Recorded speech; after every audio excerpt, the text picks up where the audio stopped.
Hello, my name is LaWanda Bennett, and I'm a Capella University nursing student in NURS FPX 4010, Section 66, Leading People, Processes, and Organizations in Interprofessional Practice.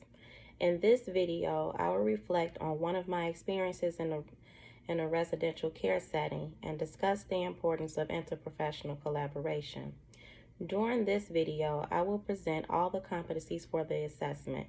I plan to reflect on interdisciplinary collaboration experience, noting how it was successful and unsuccessful in achieving the desired outcomes. Identify how poor collaboration can result in inefficient management of human and financial resources, supported by evidence from the literature.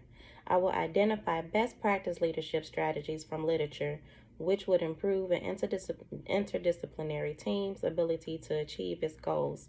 I will also communicate in a professional manner, be easily audible, and use proper grammar.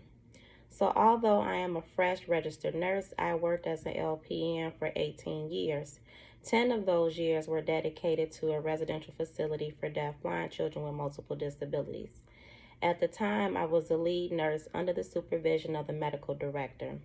The facility held about 20 patients who required assistance with activities of daily living, such as bathing, toileting, dressing, eating via gastric tube, or requiring hand placement on the meal tray. We had received a new student who experienced seizures and was treated with oral medication and also had a VNS, which is a vagal nerve stimulator, that was in place for prolonged seizure activity. An individualized education plan meeting, also known as the IEP, was held among medical staff, teachers, and paraprofessionals assigned to the students' classroom and discussed specialized instructions regarding the disability and care and other related services. During this meeting, we discussed the importance of educating staff on using the VNS to ensure patient safety. We collectively devised a schedule to ensure that staff assigned to his classroom completed the VNS training before school started, because they would attend classes during the day off-site, and I was not there the entire time due to visiting multiple class sites. One morning, I received a call while en route reporting that the patient was having a seizure. The patient did not have their normal paraprofessional with them due to a last-minute staff assignment change, and the teacher panicked. My heart stopped at this moment because I had to calmly instruct the paraprofessional over the phone on how to swipe the magnet across the VNS device located at the patient's chest. The paraprofessional successfully stopped the seizure activity, and the patient was closely monitored after that.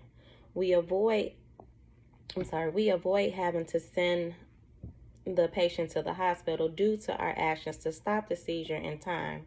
Still, we had a mandatory meeting to reflect on the incident and ensured that all paraprofessionals were trained to use the VNS magnet to prevent further incidents.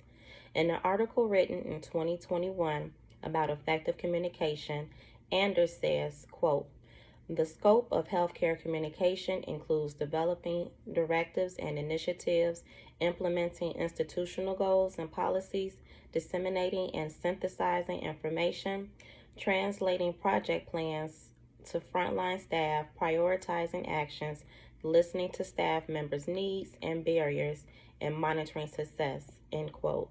Anders RL 2021, page 10. This explains how we initially successfully trained staff directly related to his care, yet we failed to anticipate the changes, such as last-minute staff changes, without notifying the nurse staff. Another article written in 2020 about ineffective collaboration, she states, quote, "Conversely, ineffective interprofessional collaboration is associated with poor communication, medical errors, unprofessional decision-making, and poor workplace morale," end quote. Static JL 2020. This explains the poor communication among teachers, paraprofessional, and nurses. I should have been informed of the last-minute change request as the nurse. Lastly, in an article written in 2021 about interprofessional teamwork and collaboration, she discusses the need for role clarity and states, quote, to effectively work together, each person needs to know the knowledge, competence, and scope of practice of others. If we do not know this, it will pose a challenge not only in collaborating with others, but in the aspect of delegation and safety of our patient. End quote. Ulrich B., 2021, page 109. Ensuring all staff were trained, we would be more effective in caring for the patient, lowering the risk of another preventable incident. As a team, we agreed to put a policy into place for staff assignments changes requiring approval from teachers and nurses to ensure proper coverage. This change improved interdisciplinary and interprofessional communication. This concludes my reflection video for NURS FPX 4010, Section 66, Leading People, Processes, Organizations, and Interprofessional Practice. Thank you.